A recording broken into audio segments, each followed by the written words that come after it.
जय हिंद दोस्तों, उम्मीद करता हूँ आप सभी अच्छे होंगे और अपनी अपनी तैयारी में डटे होंगे। रीजनिंग की क्लास नंबर 12 लेकर हम हाजिर हैं। फटाफट से आप अपना कॉपी पेन लेकर बैठ जाइए और अपनी एक्सरसाइज करिए। जो लोग नए हैं वो हमारे चैनल अभ्यास क्लासेस 2.0 को जरूर सब्सक्राइब कर लें, जिससे आपको समय पर नोटिफिकेशन मिलते रहें।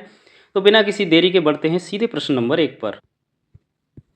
प्रश्न नंबर 1 है, विकल्पों में से उस आकृति का चयन करें जो प्रश्न चिन्ह को प्रतिस्थापित कर सकती है और दिए गए पैटर्न को पूरा कर सकती है। प्रश्न में कहने का मतलब ये है कि ये जो फिगर बना हुआ है, इस फिगर में जो नेक्स्ट आकृति है वो कौन सी आने वाली है। 4 ऑप्शंस आपके दे रखे हैं, आप अपना आंसर देख लीजिए, पिक करके देख लीजिए। बहुत ही सिंपल है। यहाँ पे क्या है, सिंपल सा एक स्क्वायर बना हुआ है, उसके विकर्णों को आपस में मिलाया गया है। कहने का मतलब है कॉर्नर को मिलाया गया है, जिससे विकर्ण खींचे गए हैं, यानी क्रॉस का निशान आ रहा है। तो इनमें बाकी कोई लाइन नहीं है, एक इस तरह से तिरछी तिरछी 2 लाइनें हैं। तो जो ऑप्शन होगा इनमें से वही हमें देखना है। जैसे पहला ऑप्शन को आप देखते हैं, देखिए क्रॉस में लाइनें दोनों हैं और एक स्क्वायर टाइप का बना हुआ है, और बाकी जो हैं सारे क्या हैं इससे अलग हैं, इसलिए ऑप्शन नंबर 1 इसका सही हो जाता है। बढ़ते हैं अगले प्रश्न पर। दूसरा प्रश्न है, दी गई आकृति में अधिकतम कितने वर्ग हैं। आपको वर्ग देखने, वर्ग आप जानते हैं जिसकी चारों भुजाएं समान होती हैं और प्रत्येक कोण क्या हो 90 डिग्री, यानी सारे कोण जो होते हैं 90 डिग्री के होते हैं। अब देखिए इसमें क्या है, सबसे पहले आप देख लीजिए वर्ग है, एक बड़ा सा वर्ग है, उसके अंदर आपको दिख रहे होंगे एक ये है, 2 3 वर्ग हैं, ठीक है। और सभी वर्गों को क्या है 4 हिस्सों में बांटा गया। जैसे एक हिस्सा ये ए बी सी डी, इसी तरह के अंदर वाले वर्गों के भी 4 हिस्से हैं। तो अब आपको ध्यान रखना है कि जब भी किसी भी वर्ग को 4 पार्ट में बांटा जाता है तो कुल मिला के ये वर्ग कितने हो जाते हैं 5, क्योंकि एक ये पूरा बड़ा वाला, उसके अंदर 1 2 3 4 ये, तो 4 और 1 कितने हो गए 5। अब ऐसे यहाँ पे कितने वर्ग हैं 3 हैं, 1 2 3, तो 5 की 3 से मल्टीप्लाई कर लोगे तो 5 3 होते हैं 15।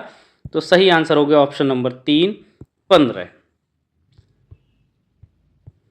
प्रश्न नंबर 3 है, दी गई आकृति में कितने आयत हैं। अब यहाँ पे देखिए आयतों की बात की गई है।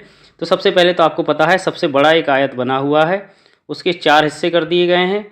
जब किसी भी चीज़ के 4 हिस्से हो जाते हैं तो इसका मतलब कितने उसमें फिगर बन जाती हैं उसकी 5, क्योंकि एक वो बड़ा वाला, बाकी ये 1 2 3 4 4 ही। अब ठीक है, अब इसके अलावा आयत में चूंकि वर्ग में क्या होता है कि सिर्फ यही काउंट होते हैं, आयत में क्या होता है ये वाले आयत भी काउंट होते हैं जो इस तरह बनते हैं, ये ऐसे 1, फिर ऐसे ये बनता है आपका 2, फिर ये वाला जैसे इस हिस्से का 3 और ये वाला भी 4, यानी 4 इसके अलावा और बनते हैं। इसका मतलब 5 + 4 कितने हो गए 9, यानी 9 आयत। तो फिगर में कितने आपको आयत दिख रहे हैं 9, तो सही आंसर हो गया ऑप्शन नंबर 2 9। नेक्स्ट है, अब देखिए इसमें क्या है आपका आपको देखना है पैटर्न क्या बनना है। जैसे LH3 दे रखा, RN 21 दिया है, JF 5 दिया है, PL 35, JV 6, ठीक है। इस तरह से पैटर्न बना हुआ है, एक बार इसको समझ लीजिए। सबसे पहले मैं हमेशा बताता हूँ आपको नंबर्स का देखना है। जैसे 3 के बाद यहाँ 21 हो रहे हैं, ठीक है। 3 का रिलेशन 21 से क्या है 3 सत्ते 21, यानी 7 से अगर मल्टीप्लाई कर देंगे तो 21 आ रहा है। ऐसे ही 5 का 35 से क्या है 5 सत्ते 35, ठीक है। इसका मतलब यहाँ भी 7 से मल्टीप्लाई हो रही है, तो इसका मतलब 6 की भी 7 से मल्टीप्लाई होगा तो क्या आ जाएगा 6 सत्ते 42। अब देखेंगे ऑप्शन में सबसे पहले 42 वाला कौन सा है। देखिए 1 2 3, तीसरे नंबर पर देखिए FV 42 आपको दे रखा है, इसका मतलब यही आंसर सही होगा। बाकी किसी को देखने की ज़रूरत भी नहीं पड़ी। बाकी आपकी जानकारी के लिए मैं बता सकता हूँ यहाँ पे, जैसे LH और RN इनमें क्या रिलेशन है, L और R में क्या रिलेशन है और H और N में क्या रिलेशन है। देखिए जब L के बाद आप काउंट करोगे M N O P Q R, यानी +6 कर रहे हो। ऐसी H के बाद करोगे, जब N तक जाओगे H के बाद I J K L M N +6, यानी सिंपल सा फार्मूला यहाँ पे जो लग रहा था +6 और मल्टीप्लाई बाई 7 वाला, यानी जो लेटर्स हैं उनमें 6 जोड़ना है दोनों लेटर्स में, और जो नंबर्स हैं उनमें 7 से मल्टीप्लाई करनी है, यानी गुणा करनी है। प्रश्न नंबर 5 है, HF 16, KI 8, RP 10, US 5, NL 6, अगली संख्या या अगला लेटर्स का और संख्या का कॉम्बिनेशन कौन सा आएगा ये आपको बताना है। देखिए सबसे पहले हम नंबर्स को देखते हैं। 16 है, फिर 8 है, 10 है तो 5 है, तो 6 है तो कितना होगा, यानी सीधी सी बात हो रही है। यहाँ पे क्या हो रहा है 2 से डिवाइड हो रहा है, यानी 16 को अगर 2 से डिवाइड करोगे तो क्या आ जाएगा 8। ऐसी 10 का आधा करो, यानी 10 को 2 से डिवाइड करोगे तो क्या आ जाएगा 5। इसी तरह 6 को 2 से डिवाइड कर दोगे तो क्या आ जाएगा 3, यानी नंबर तो आने वाला है 3। अब 3 वाले 2 ऑप्शन है, यानी 2 ऑप्शन आपके एलिमिनेट हो गए, पहला वाला और तीसरा वाला। कौन से बचे आपके, या तो ये होगा या फिर ये होगा। इसके लिए आपको थोड़ा दिमाग लगाना पड़ेगा इसमें।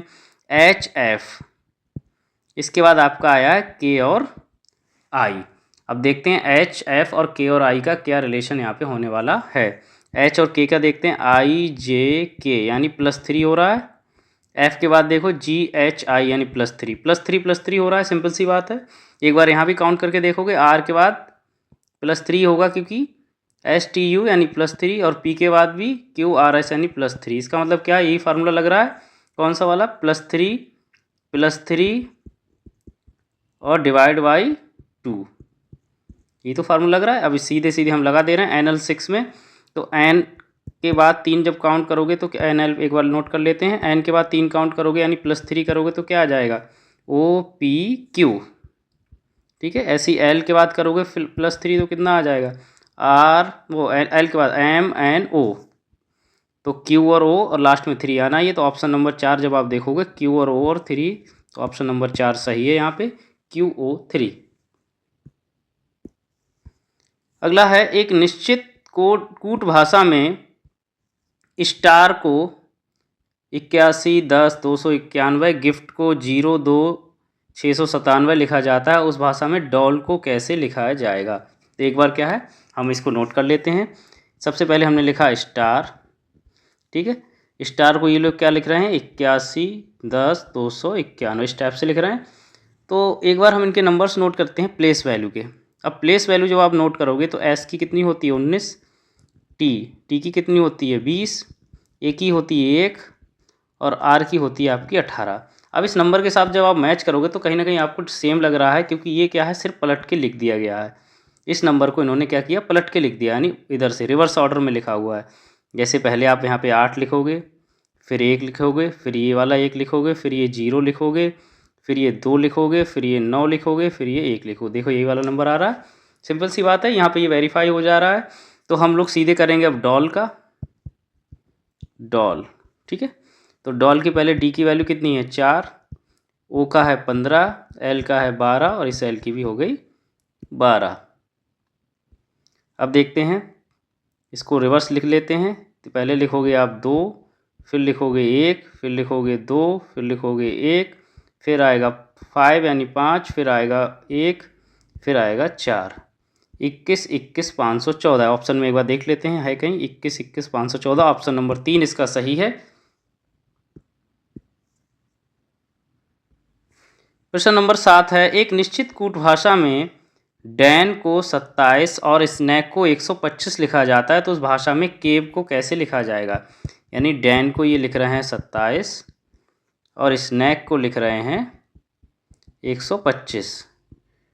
अब देखिए कुछ चीज़ें हम आपको पता होनी चाहिए हमारे लिए। एक तो क्यूब और स्क्वायर का बहुत ध्यान रखना है ऐसे प्रश्नों में। तो ये आपको पता है 3 का क्यूब होता है। अभी लेटर्स को काउंट करेंगे तो 1, 2, 3, टोटल लेटर्स कितने हैं 3, और 3 का क्यूब हो गया 27, यानी 3 का क्यूब हो गया 27। ऐसे ही ये लेटर कितने हैं 1, 2, 3, 4, 5, यानी 5, तो 5 का क्यूब कितना हो गया 55, 25 पंजे 125। इसका मतलब क्या हुआ, जो भी शब्द है वर्ड है उसके लेटर काउंट करके उसका क्यूब करना है। जैसे अब यहाँ पे क्या आ गया केव, केव में लेटर हैं 1, 2, 3, 4 लेटर हैं, तो 4 का क्यूब जब आप करोगे तो 4 चौक 16 चौक 64। तो सही आंसर हो गया ऑप्शन नंबर 1, 64।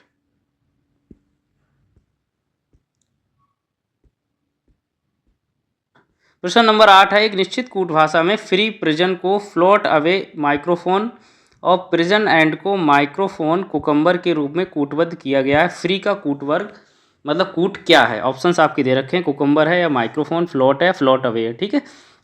तो हम क्या करेंगे, सबसे पहले लिखेंगे किसको क्या किया गया। जैसे हमने लिख लिया, एक तरफ लिखेंगे फ्री प्रिजन और उसके बटे में लिखेंगे दूसरा वाला क्या है प्रिजन एंड, सेम उसी का सेम वाले एक साइड कर लेने हैं प्रिजन एंड, ठीक है। अब इनको लिखा क्या गया, जैसे फ्री प्रिजन को क्या लिखा गया वो यहाँ लिखेंगे फ्लोट अवे माइक्रोफोन, ठीक है। इसी तरह ये क्या है प्रिजन एंड को क्या लिखा गया माइक्रोफोन कुकुम्बर, ठीक है। अब इसमें जो जो चीज़ आ रही है कॉमन आ रही है, जो कट रही है उसको काट देंगे। जैसे इसमें प्रिजन कॉमन है और इसमें भी प्रिजन है, तो ये आपस में क्या हो गए कट हो गए। यहाँ पे क्या बचा फ्री और उसके नीचे क्या बचा एंड, ठीक है। ऐसे ही देखो फ्लॉट अवे और माइक्रोफोन, तो माइक्रोफोन दोनों में आ रहा है तो दोनों कट हो जाएंगे, ऊपर क्या बचेगा फ्लॉट अवे और नीचे बचेगा आपका कुकुम्बर। ठीक है, इसका मतलब फ्री किससे डिनोट हो रहा है, फ्लॉट अवे से, और एंड को किससे कह रहे हैं, कुकुम्बर। चूंकि इसमें सिर्फ फ्री का पूछा गया है तो सही आंसर हो गया आपका फ्लॉट अवे, ऑप्शन नंबर 4।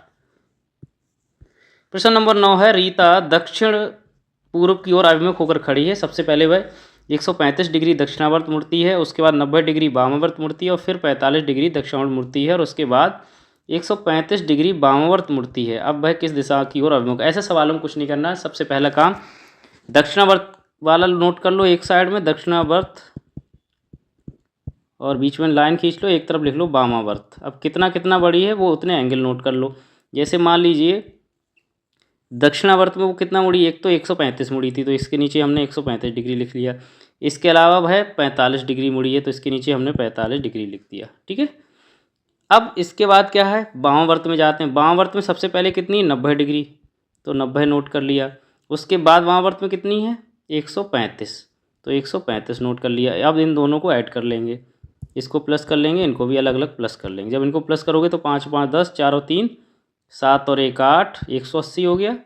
5 9 और 3 12, 1 और 1 2, 225 हो गया। ठीक है, अब जो ज़्यादा होगा उसमें से कम घटा लेंगे। यहाँ में वामावर्त में से यानी 225 में से कितना हटेगा 180, तो आंसर आएगा 45। लेकिन ये कौन सी डायरेक्शन में आएंगे, जो ज़्यादा होता है उसी की डायरेक्शन मानी जाएगी, वामा। यहाँ पे होगा वामावर्त, वामावर्त। वामावर्त का मतलब होता है एंटी क्लॉकवाइज, घड़ी की विपरीत दिशा में। ठीक है, अब हम इसको देख लेते हैं वो खड़ी किस तरफ है, दक्षिण पूर्व। तो दक्षिण पूर्व आपको पता है, अगर मान लीजिए ये हो गया आपका पूर्व, ये पश्चिम, ये उत्तर, ये दक्षिण। ठीक है, दक्षिण पूर्व क्या इन दोनों के बीच की होगी, तो दक्षिण पूर्व हो गया। अब 45 डिग्री जो आया हमारा वामावर्त, यानी घड़ी की विपरीत दिशा में, यानी ऊपर की तरफ जाना है। और ये बीच का कोण पूरा 90 होता है, तो 45 इधर 45 इधर, तो ये भी 45 ही तो हुआ। तो यहाँ पे अब आ गई वो, तो यहाँ पे आ गई। इसका मतलब किस कौन सी डायरेक्शन में आ गई, पूरब दिशा की ओर। अब उसका चेहरा किधर होगा, पूरब दिशा की ओर, यानी ये रीता की यहाँ पे एक्चुअल पोजीशन थी, उसके बाद यहाँ पे आ गई। तो सही आंसर हो गया ऑप्शन नंबर 1 पूरब। प्रश्न नंबर 10 है, सुमन बिंदु ए से 3 किलोमीटर उत्तर की ओर गाड़ी चलाती है, वह दाएं मुड़ती है और 4 किलोमीटर और ड्राइव करती है। वह फिर से दाएं मुड़ती है और 3 किलोमीटर चलती है। अंत में वह दाएं मुड़ती है और फिर से बिंदु बी तक पहुंचने के लिए 6 किलोमीटर चलती है। बिंदु ए पर फिर से पहुंचने के लिए उसे कितनी दूर और किस दिशा में गाड़ी चलानी चाहिए। ऑप्शंस आपके दे रखे हैं, उत्तर की ओर 3 किलोमीटर, पश्चिम की ओर 3 किलोमीटर, पूर्व की ओर 2 किलोमीटर, दक्षिण की ओर 2 किलोमीटर। देखो सिंपल सा है, मैप अगर आप माइंड में बनाते रहेंगे इनको साथ ही साथ में तो आसान होगा। अब इन्होंने पूछा बिंदु ए से 3 किलोमीटर उत्तर की ओर। ठीक है, आपको पता है, मान लीजिए बिंदु ए ये है, 3 किलोमीटर उत्तर की ओर कहने का मतलब ये ऊपर की तरफ। ठीक है, ऊपर होता है आपको पता है पूरब, पश्चिम, उत्तर और दक्षिण। ठीक है, कितना चलिए 3 किलोमीटर। ठीक, दाएं मुड़ती है, दाएं का मतलब होता है आपका उत्तर का जो दाएं होता है वो पूरब होता है, ध्यान कर लीजिए। तो कितना चली 4 किलोमीटर। ठीक है, 4 किलोमीटर और फिर 4 किलोमीटर और ड्राइव करती है, फिर से दाएं मुड़ती है। दाएं मुड़ने का मतलब आपको इसी डायरेक्शन में मुड़ते चले जाना, इसी इधर ऐसे ऐसे इसी राउंड में, यानी आपको अब जो क्लॉक वाइज मुड़ते चला जाना है, एक ही डायरेक्शन बता रही है दाएं दाएं दाएं। तो इसका मतलब अब यहाँ पे फिर से 3 किलोमीटर गई वो। ठीक है, अंत में वह दाएं मुड़ती है और फिर बिंदु बी तक पहुँचने के लिए 6 किलोमीटर चलती है। ठीक है, अब यहाँ से वो चलेगी 6 किलोमीटर। देखो 4 तो ये चल गई, इसका मतलब 2 किलोमीटर और एक्स्ट्रा चल गई यहाँ पे, तभी तो 6 किलोमीटर हुआ। इस बिंदु पे आ गई अब ये। अब वो कह रहे हैं कि फिर से उसे अगर बिंदु ए पर पहुंचना है, यानी इस वाले पॉइंट पर पहुंचना है, तो कितना और किस दिशा में गाड़ी चलानी चाहिए। चूँकि अभी उसकी डायरेक्शन ये है, लेकिन अब उसे वापस लौटना पड़ेगा कितना 2 किलोमीटर, और किधर चलना पड़ेगा इस डायरेक्शन में। तो इधर वाली डायरेक्शन आपकी कौन सी होती है, पूरब वाली। तो सही आंसर हो गया ऑप्शन नंबर 3 पूरब की ओर 2 किलोमीटर। प्रश्न नंबर 11 है, एक घन को इस प्रकार से रंगना है कि साथ लगने वाली भुजा का रंग एक जैसा ना हो। इसके लिए कम से कम कितने रंगों की आवश्यकता होगी। देखिए यहाँ पे एडजेसेंट मतलब जो भुजा होती है उसकी बात की गई है, यानी एक से लगी हुई दूसरी। एक सेकेंड, मान लीजिए ये कोई घन है,